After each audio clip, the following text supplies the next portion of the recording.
Madame, Monsieur, bienvenue dans votre flash de l'information sur Tonosna TV. Voici les principaux titres de l'actualité. Démarrage des travaux de la commission mixte de coordination et d'élaboration, ainsi que des experts pour corriger le brouillon de la Constitution. BGK et de Sepsi n'excluent pas une coalition avec Narda après les élections. Les agents des municipalités de Douar Hisher et de Sidi Febet en grève de 2 jours. Les inspecteurs de l'enseignement secondaire pour la première fois en grève d'avertissement. Et à l'étranger, à Damas, un attentat à la voiture piégée qui visait le Premier ministre.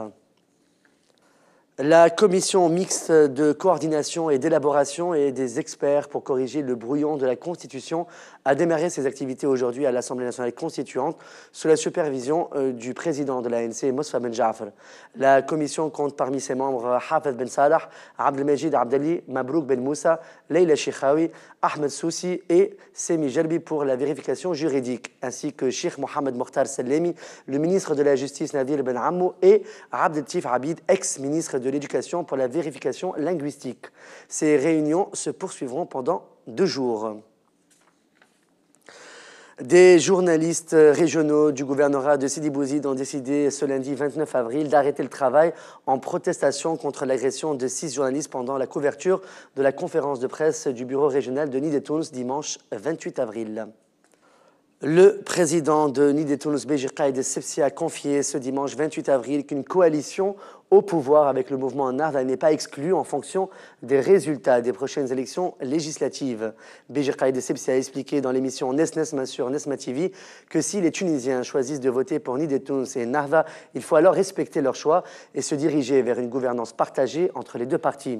Le président de Nid et Tounes, BGK et de Sepsi, a annoncé officiellement son intention de se porter candidat à la prochaine élection présidentielle. Il a dit avoir pris cette décision dans l'intérêt du pays, dont la situation exige qu'une personnalité offre ses services.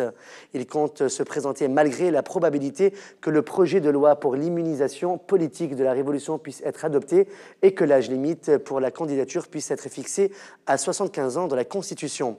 Et on rappelle que BGK et de Sepsi est âgé de 86 ans. Les agents de la municipalité de Douar Hisher relevant du gouvernorat de Manouba ainsi que les employés de la municipalité de Sidi Febet du gouvernorat de l'Ariana sont entrés en grève de 2 jours à l'appel du syndicat de l'Union des travailleurs tunisiens. Cette grève a été décidée en protestation contre plusieurs revendications. Un programme de coopération entre la Tunisie et les États-Unis a été annoncé ce lundi 29 avril au ministère de l'Enseignement supérieur en présence de l'ambassadeur américain à Tunis. Ce programme permettra à 200 étudiants tunisiens d'entamer des études aux États-Unis, de bénéficier de subventions évaluées à près de 10 millions de dollars.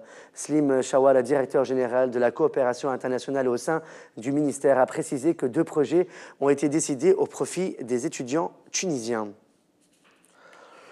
Le jeune homme âgé de 28 ans qui s'est immolé par le feu après s'être versé dessus du carburant hier, dimanche 28 avril, à Djerba, à Houmt Sour, dans le gouvernorat de Médine, est décédé aujourd'hui, le 29 avril 2013.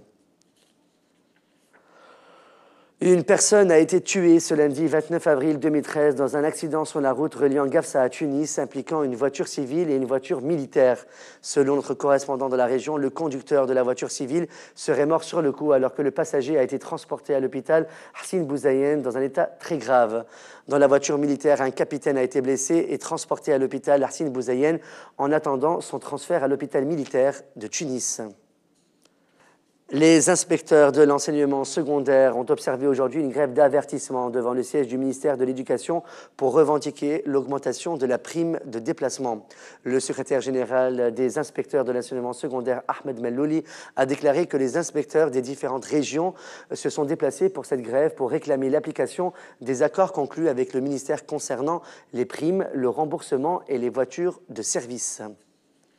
À l'international maintenant, l'attentat à la voiture piégée lundi à Damas visait le véhicule du Premier ministre syrien Wael al-Hallaqi, dont le garde du corps a été tué selon l'Observatoire syrien des droits de l'homme.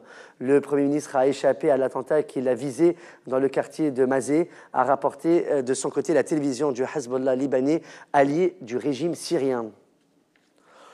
Au moins 13 personnes sont mortes et 87 ont été blessées au cours d'une bagarre dans une prison de l'État de San Luis Potosí, au centre du Mexique, a indiqué samedi le gouvernement régional dans un communiqué. Au Mexique, les chiffres sont toujours un peu plus impressionnants qu'ailleurs.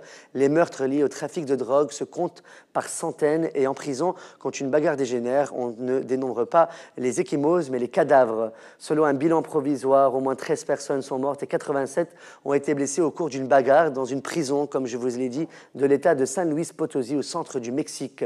Parmi les blessés, 22 ont dû être hospitalisés, a précisé le gouverneur régional Fernando Torrenzo lors d'une conférence de presse. La bagarre qui s'est déclenchée samedi matin dans une prison du Mexique a gagné une grande partie des dortoirs de la prison Pila, ont ajouté les autorités. Les détenus ont utilisé des armes blanches confectionnées de manière artisanale, indique le gouvernement régional, sans préciser les causes du déclenchement de la bagarre. C'est la fin de ce flash de l'actualité sur Tonosna TV. Merci de votre fidélité. On se retrouve demain pour un nouveau flash.